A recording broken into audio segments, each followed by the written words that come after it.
The gunshot echoed across Thirsty Creek, Arizona Territory, 1878, silencing the saloon piano and freezing every soul within hearing distance, all except for Tessa Larkin, who continued scrubbing the floorboards of her small boarding house as if death's knock was just another customer at the door.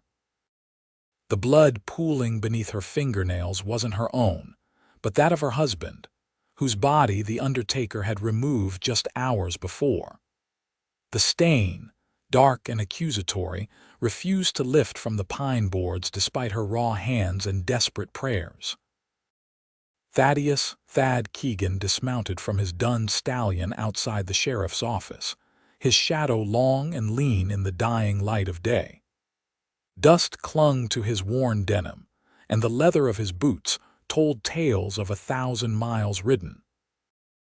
The wanted poster in his saddlebag carried the name of the man he'd tracked across 3 territories, the same man who had left Tessa Larkin a widow before breakfast. Sheriff Miller. Thad acknowledged the gray-haired lawman with a slight tip of his hat as he entered the office. "I hear you had some trouble this morning." Sheriff Miller looked up from his desk, eyes narrowing at the sight of the tall stranger. "Word travels fast. You a friend of Larkin's?" "No," Thad replied, placing the folded wanted poster on the desk. "Friend of justice, you might say. Been tracking Pete Dawson since he robbed the stage out of Santa Fe. Heard he met his end here." The sheriff unfolded the paper, studied the crude likeness of the dead man, and nodded slowly. "That's him all right. Shot dead by Larkin before Larkin himself took a bullet.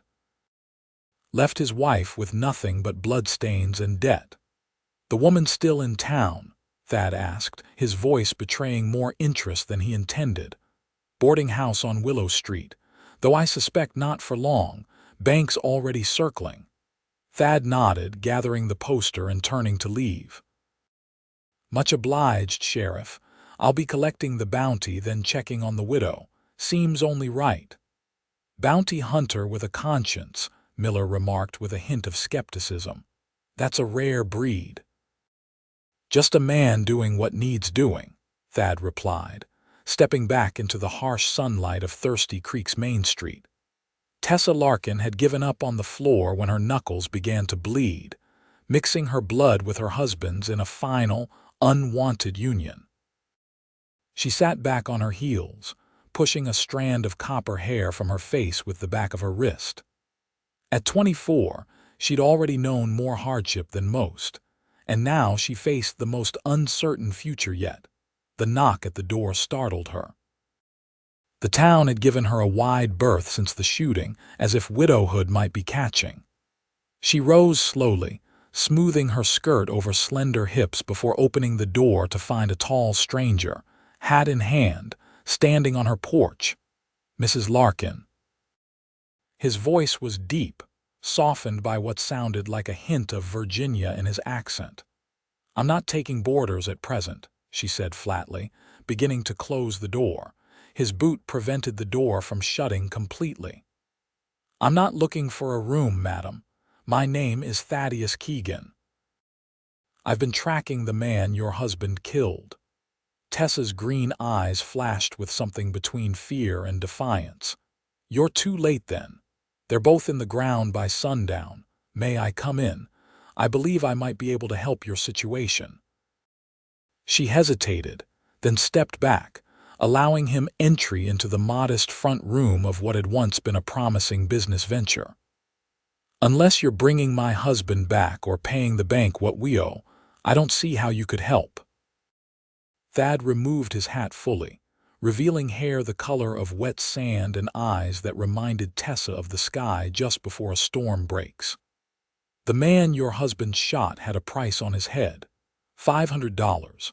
As the one who found him, even dead, that bounty's rightfully mine. But seeing as your husband did the actual stopping, I'd say that money belongs to you now." Tessa's hand flew to her throat in disbelief. $500. It won't bring him back, but it might keep this roof over your head a while longer." For the first time that day, perhaps in months, Tessa felt something akin to hope flicker inside her chest. Then, just as quickly, suspicion doused it. Why would you give up a bounty to a stranger? Thad's weather-lined face softened slightly. I've been riding the vengeance trail a long time, Mrs. Larkin. Seen what it does to folks. Your husband got his justice, but left you to pay the price. Doesn't seem right to profit from that. Tessa studied him, this tall stranger with trail dust on his boots and compassion in his eyes. My husband wasn't seeking justice, Mr. Keegan. He was gambling with that man. They argued over cards. Neither knew the other before last night. Something in Thad's expression shifted, a recalculation. I see. All the same, the offer stands. I'll ride to Tucson tomorrow, collect the bounty, and return with your share. My share? Tessa challenged, finding strength in her voice she thought had bled out onto the floor. You said it was mine by right. A hint of a smile touched Thad's lips. Half then, partners in an unexpected venture. Why should I trust you'll come back? You shouldn't, he admitted. But I will. 2 days, you have my word. After he left, Tessa returned to the blood-stained floor, scrubbing with renewed vigor. The promise of money, of salvation, even if false, had given her arms strength. By nightfall, she had removed most of the visible stain, though she knew it would always be there beneath the surface, like her grief, like her fear. True to his word, Thaddeus Keegan returned 2 days later, his saddlebags heavier by the weight of government-issued banknotes. Tessa had spent the intervening time putting her small house in order, both literally and figuratively. She'd taken inventory of her resources, pitifully few, and her options even fewer. $250 as promised, Thad said, placing the money on her kitchen table. Tessa stared at the stack of notes as if they might vanish. I wasn't sure you'd return. A man's word is all he has out here, he replied simply.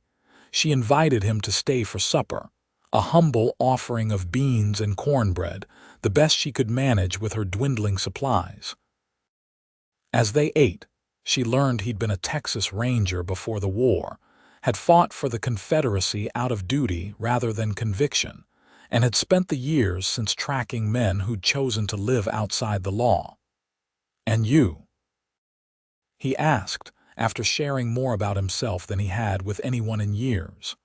What brought you to Thirsty Creek? Tessa's eyes drifted to the repaired floorboards. Dreams, Mr. Keegan. William had dreams of a fresh start, said Arizona was the land of opportunity. We'd run a respectable boarding house, save enough to build a proper hotel. He had grand visions. She smiled bitterly. And a grand weakness for cards. What will you do now? She straightened her shoulders. I'm selling this place, taking what I can get and heading to California. My cousin has a millinery shop in San Francisco. Says there's honest work for women willing to learn the trade. Thad nodded thoughtfully, then surprised himself with his next words. I'm headed west myself. Stage line in Yuma has a problem with bandits. Could escort you as far as California if you'd accept the company. The offer hung between them, unexpected and charged with possibilities neither was ready to acknowledge. Why would you do that?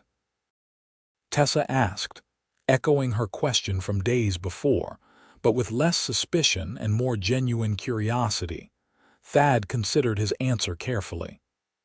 Been a long time since I had a purpose beyond the next bounty. Might be nice to protect someone for a change instead of just hunting them down. Tessa didn't immediately accept his offer, but neither did she refuse it outright. They agreed he would return in a week, by which time she hoped to have sold the boarding house and be ready to travel. The bank, sensing her desperation despite her newfound funds, offered far less than the property was worth. Still, combined with the bounty money, it gave Tessa enough to start anew. She sold what furniture she couldn't take, packed her clothing and her few treasures, her mother's Bible, her wedding ring, a small portrait of her parents, and waited for Thaddeus Keegan with equal parts anticipation and trepidation. He arrived as promised, leading a gentle bay mare he'd purchased specifically for the journey. "Thought you might prefer riding to bouncing in a stagecoach all the way to California." The gesture touched Tessa more deeply than she expected. "I haven't ridden since I was a girl." "It'll come back to you," he assured her. "And Penny here has the sweetest disposition of any horse I've known. She'll forgive your rusty skills." They left Thirsty Creek on a clear September morning, the air still holding summer's warmth but promising autumn's relief. Tessa didn't look back at the town that had given her nothing but heartache. Instead, she focused on the horizon, on the rhythm of Penny's gait beneath her, and on the steady presence of the man riding beside her. Their journey west took them through harsh desert terrain, the landscape beautiful in its stark severity. Thad proved to be a considerate traveling companion, setting a pace that wouldn't exhaust Tessa or the horses, finding sheltered places to make camp each night, and keeping watch while she slept. On their third night, camped in the lee of a rocky outcropping, Tessa finally asked the question that had been on her mind. "Have you always been alone, Mr. Keegan?" Thad poked at the campfire, sending sparks spiraling into the darkness. "Thad, please, and no, not always." "Had a wife once before the war, Sarah. Yellow fever took her while I was fighting, came home to an empty house and no reason to stay." "I'm sorry," Tessa said softly. "Long time ago now," he replied, though his eyes told a different story. "What about you? Was William your first love?" Tessa wrapped her shawl tighter around her shoulders against the desert night's chill. "My only. We grew up neighbors in Missouri, married at 16, right after my parents died. He was kind in his way, just restless, always looking for the next opportunity, the next big chance." "The next game," Thad added quietly. "Yes." She stared into the flames. "I should have known it would end badly. He'd lost everything before our farm in Missouri, our store in Kansas. But he always had such dreams, such hope. It was hard not to believe in him." "Hope's a powerful thing," Thad observed. "Gets us through when nothing else will."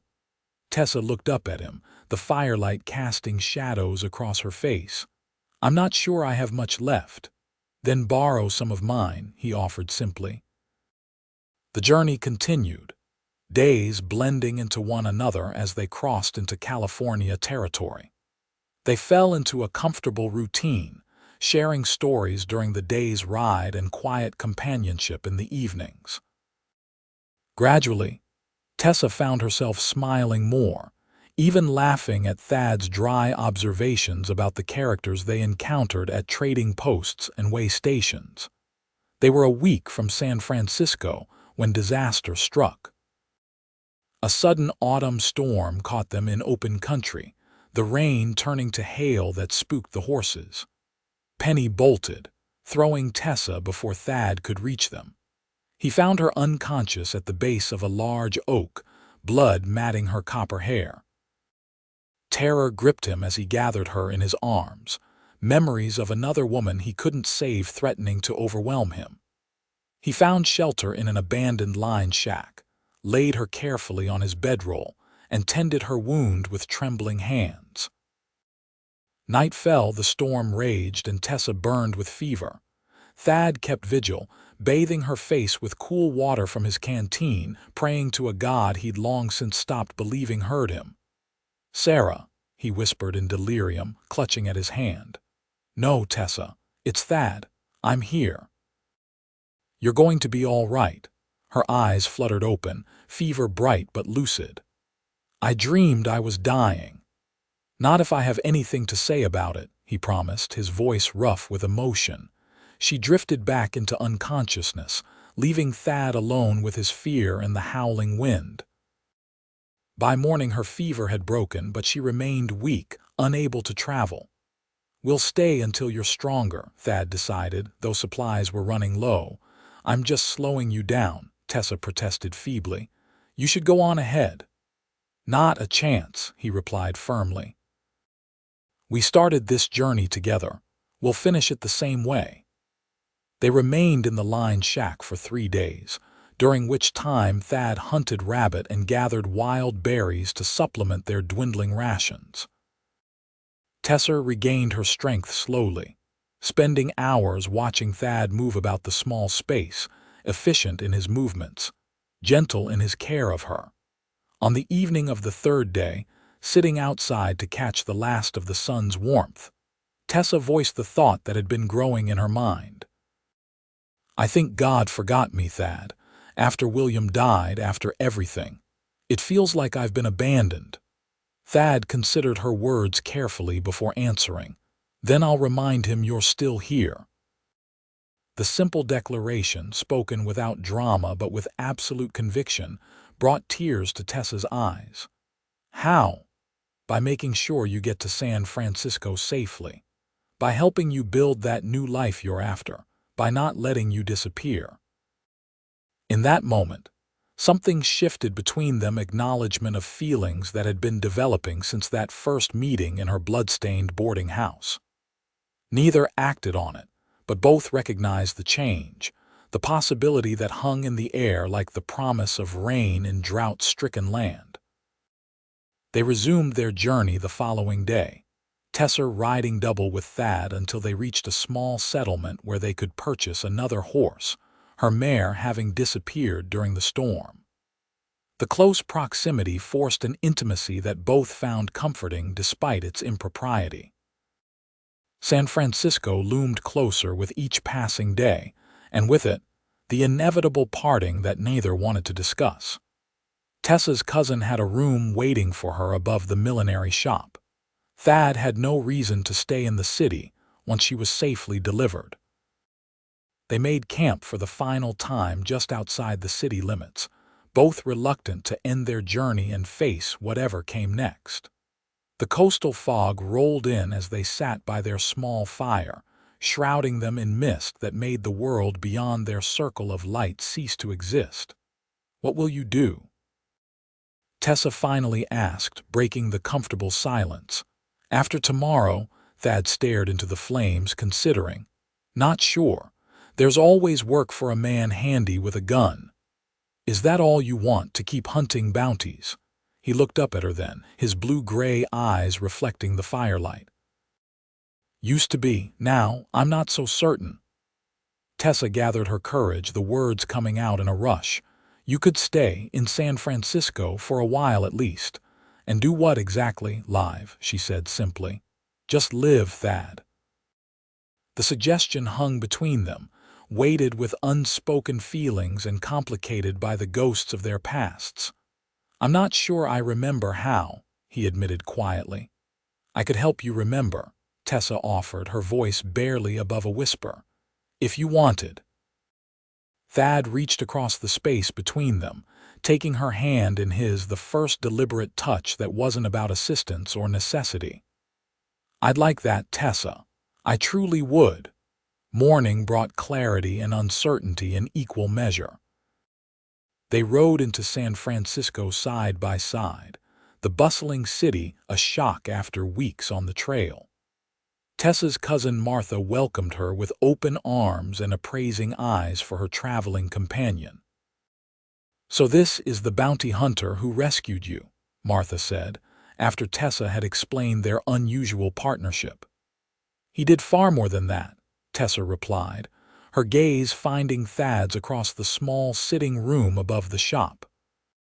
Martha, a widow herself and no stranger to loneliness, recognized the current running between them. "Well, Mr. Keegan, I insist you stay for dinner. And I happen to know the hotel across the street has rooms available, should you be planning to remain in the city for a time." Thad accepted both invitations, and in the days that followed, found reasons to linger in San Francisco. He took odd job security for a shipping company, escort for wealthy merchants traveling to outlying areas, anything that kept him close to the millinery shop, where Tessa was learning to create fashionable hats for the city's elite. They established a routine. Sunday walks in the park, Wednesday dinners at Martha's table, and stolen moments of conversation whenever Tessa could slip away from her apprentice duties. Proper and circumspect, they were nonetheless falling deeply in love, both afraid to acknowledge it fully, both unwilling to walk away. Winter settled over San Francisco, bringing with it holiday celebrations and increased business for Martha's shop. Tessa proved to have a natural talent for millinery, her designs catching the eye of several prominent society women. Martha began to talk of making her a partner rather than just an employee. "You could have a real future here," she told Tessa one evening as they closed the shop. "A stable one." Tessa's hand stilled on the hat she was trimming. "I know, it's more than I dared hope for when I left Arizona." "And yet," Martha prompted, hearing the hesitation. "And yet I find myself wanting more," Tessa admitted. "Or perhaps something different, something or someone." Martha asked gently. Tessa's blush was answer enough. "He cares for you, that's plain to see, but has he spoken of his intentions?" "No," Tessa sighed. "He's cautious, so am I. We've both lost so much." "Which makes what you've found all the more precious," Martha observed. "Sometimes we must be brave enough to reach for happiness when it presents itself, my dear. Tomorrow is promised to no one." The wisdom of Martha's words stayed with Tessa through the night and into Christmas Eve, when Thad arrived at the shop to escort her to midnight services at the small church nearby. He looked different, freshly barbered, wearing a new suit that emphasized his broad shoulders and tall frame. "You look very handsome," Tessa said, suddenly shy despite their months of acquaintance. "And you're beautiful," he replied simply. "Always." The church was lit with hundreds of candles, the atmosphere one of hope and renewal. As they sang carols and listened to the Christmas story, Thad's hand found Tessa's in the darkness, their fingers intertwining in a silent declaration. Walking back through the silent, fog-draped streets, Thad finally spoke the words that had been building in his heart. "I love you, Tessa. Have almost since that first day in Thirsty Creek. I know it's too soon after William. No, I'm not the kind of man you deserve," but Tessa stopped him with a finger to his lips. "I love you too. And who I deserve is for me to decide, Thaddeus Keegan."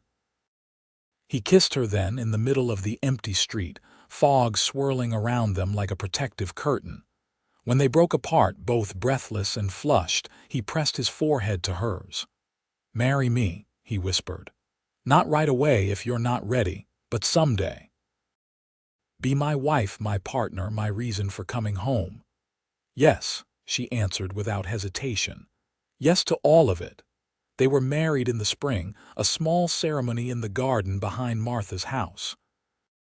Tessa wore a dress of pale blue silk and a hat she'd designed herself, adorned with forget-me-nots and small white roses. Thad, resplendent in a new black suit, couldn't take his eyes off her as she walked toward him, her smile brighter than the California sunshine. Their life together began in a modest house on the edge of the growing city, close enough for Tessa to continue her work at the millinery, which she now co-owned with Martha, but with space for the future they both envisioned. Thad found purpose as a security consultant for the expanding railroad, his knowledge of outlaws and their methods proving invaluable.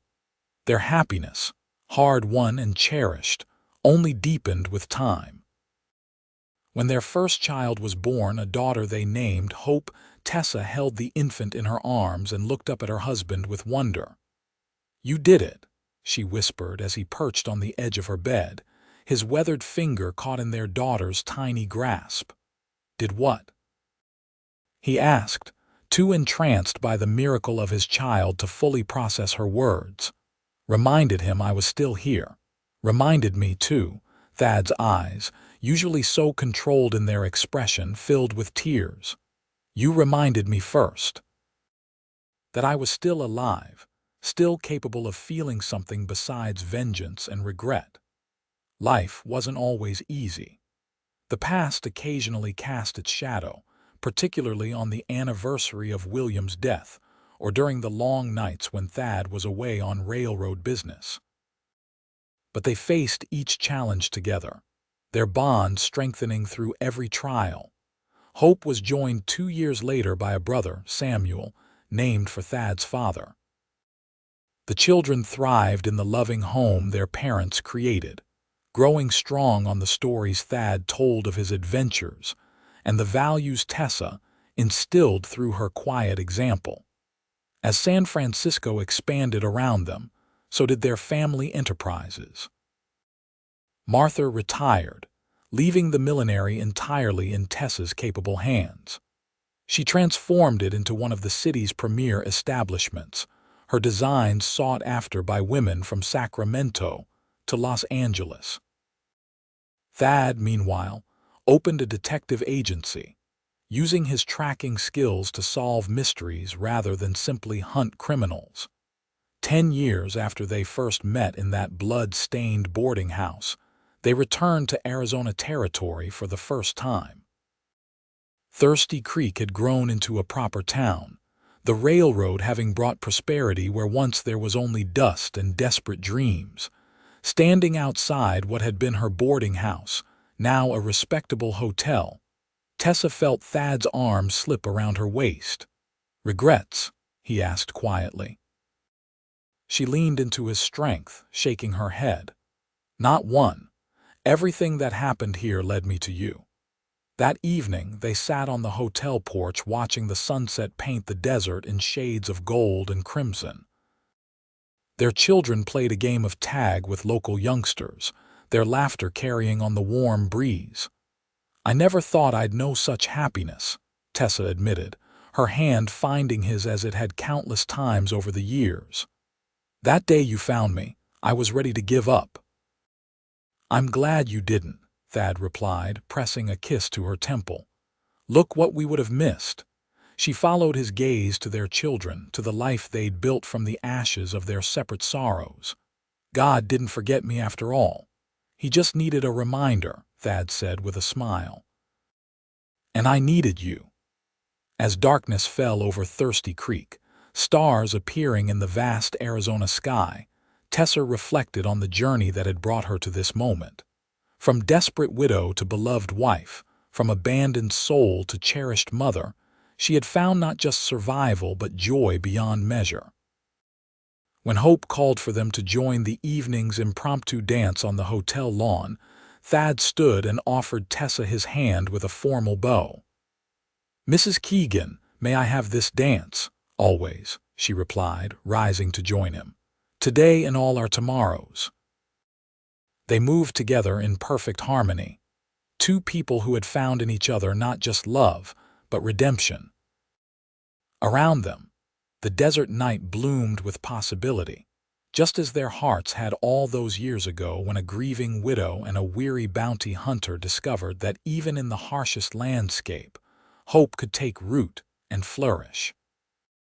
Years continued to pass, each one adding new chapters to their story. Hope grew into a confident young woman with her father's steady gaze and her mother's creative spirit. She showed a talent for business that surprised no one who knew her parents, eventually taking over management of Tessa's now thriving chain of millinery shops across California. Samuel, quieter and more contemplative, followed a different path. His fascination with the law led him to studies at a prestigious Eastern university, though he always returned to San Francisco for holidays and important family occasions, bringing with him tales of a changing nation and the new century that approached. Thad and Tessa weathered the changes with grace, their partnership only growing stronger with each passing season. When arthritis began to affect Thad's hands, making the detective work more difficult, they decided to sell the agency and retire to a smaller home outside the city, where the air was clearer and life moved at a gentler pace. "You miss it?" Tessa asked one evening as they sat on their porch, watching the sunset much as they had that night in Thirsty Creek years before. The excitement, the chase?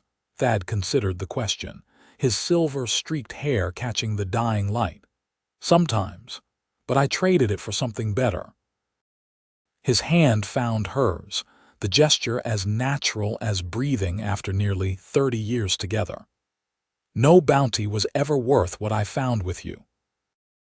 In the spring of 1908, they celebrated their 30th wedding anniversary with a party that brought together family and friends from across their long, shared journey. Hope was there with her husband and 3 children. Samuel returned from his law practice in Sacramento with his wife of 5 years and their young twins. Martha, now in her 80s but still sharp-witted, raised a glass in toast to Tessa and Thad, who reminded all of us that it's never too late to begin again, to find love in unexpected places, and to build a life worth living. Later that night, alone in the quiet of their bedroom, Tessa nestled against Thad's side, her head on his shoulder as it had been countless nights before.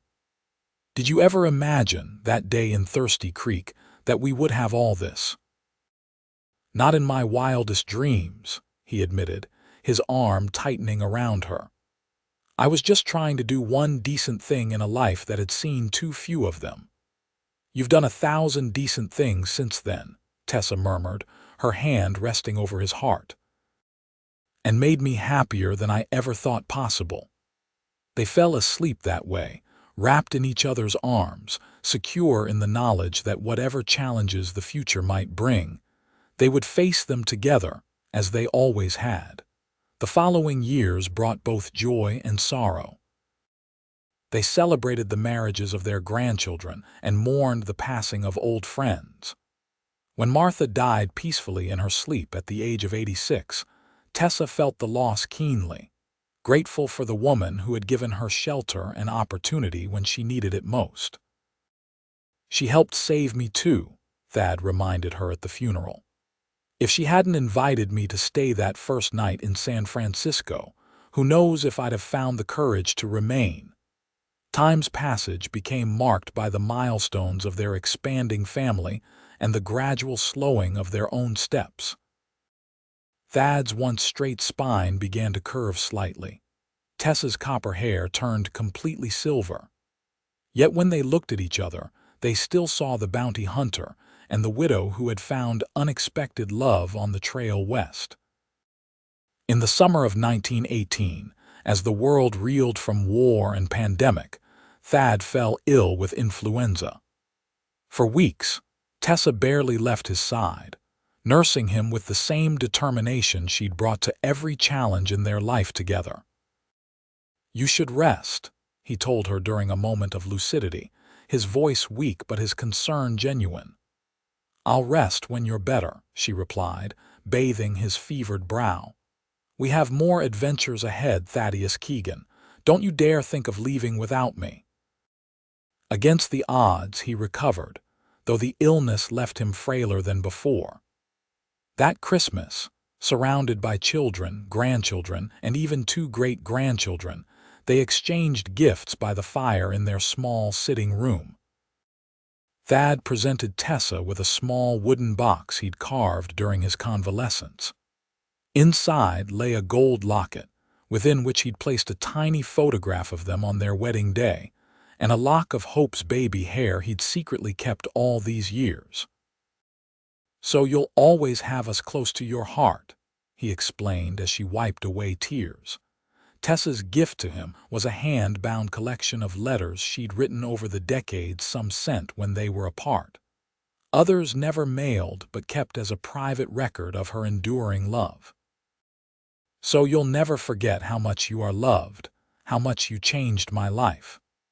Their story continued to unfold through the prosperous 20s, the challenges of the Great Depression, and the renewed global conflict of the early 40s. They moved in with Hope's family when maintaining their own home became too difficult, grateful for the loving care of their daughter and her husband. On the morning of their 60th wedding anniversary in 1953, Thad woke early and made his way carefully to Tessa's side of the bed. At 97 and 94, respectively, they had far exceeded the life expectancy of their generation. "Good morning, beautiful," he whispered, the words he'd spoken every day of their married life. Tessa's eyes opened slowly, her smile as radiant as ever despite the passage of years. 60 years today," she murmured. "Imagine that." "Best 60 years any man could ask for," Thad replied, taking her hand in his. "Thank you for saying yes." "Thank you for reminding him I was still here," she answered, their private shorthand for the gratitude they'd never stopped feeling for the second chance they'd been given. They spent the day surrounded by 4 generations of the family they'd created, their legacy of love evident in the faces gathered around them. That evening, as the celebration wound down, Thad and Tessa sat together on the porch swing, watching the sunset just as they had countless times before. "I'd do it all again," Thad said softly. "Every moment from that first day in Thirsty Creek to right now." "So would I," Tessa agreed, her head finding its familiar place on his shoulder. "Every joy, every sorrow, every ordinary Tuesday in between." They fell asleep that night as they had for 60 years together, hand in hand, hearts beating in synchrony. And when morning came, they had both slipped away peacefully in the night, as if unable to contemplate a world without the other. Their family mourned, of course, but also celebrated the extraordinary love story that had begun in the unlikeliest of circumstances, and endured through decades of change and challenge. At the funeral, Hope shared the story her parents had told her countless times of a desperate widow who believed herself forgotten by God, and the bounty hunter who promised to remind him she was still here. They kept that promise to each other every day of their lives, she told the gathered mourners. And in doing so, they taught all of us what it means to truly love, to truly live, to truly believe in second chances. In the small cemetery overlooking the Pacific, Thad and Tessa Keegan were laid to rest side by side, their headstone bearing the simple inscription that had defined their remarkable journey. "Remember me, and I'll remember you. Always." And in the stories passed down through generations of their family, in the lessons of love and resilience they imparted, in the example they set of a life fully lived despite its challenges, they achieved a kind of immortality not of the body, but of the spirit and the heart. For as long as their story continued to be told, Thaddeus and Tessa Keegan would indeed be remembered, their love a testament to the power of second chances and the enduring truth that it's never too late to begin again. In the archives of San Francisco's Historical Society, among the records and photographs documenting the city's growth from gold rush boomtown to modern metropolis, there exists a faded portrait of Thad and Tessa on their 50th anniversary. Their faces, lined by time but illuminated with joy, tell the story that began with a bloodstain in Thirsty Creek and ended with a legacy of love that transcended death itself. And somewhere, perhaps in the vastness of eternity, a bounty hunter still walks beside a copper-haired widow, reminding her and himself that they are not forgotten, that they are still here, still together, forever remembered.